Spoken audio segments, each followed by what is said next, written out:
Членови поддржувачи на ВМРО ДПМН и вечерва се собраа на протест, овој пат пред Министерството за правда, од каде побараа ослободување на притворените, чие апсење беше оквалификувано како политички реваншизам.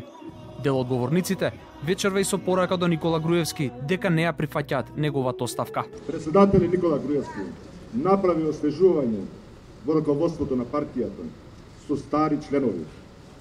Ти како председател на ВМРО ДПМН не смееш да се повлечеш. Капетанот не го напушта бродот кога тоне. Тоа што се случува во Македонија е инсталирање на диктатура, порача пратеникот Александар Николовски, кој пред присутните објаснуваше колку добро ги познавал пратениците, кои денеска добија притвор за настаните од 27 април. На Крсте, на доктор Сашо, на доктор Љубен, на Љупчо, на Јохан и на лавицата меѓу нив на најхрабрата пратеничка Слаđana. Заклинам. Пешевска.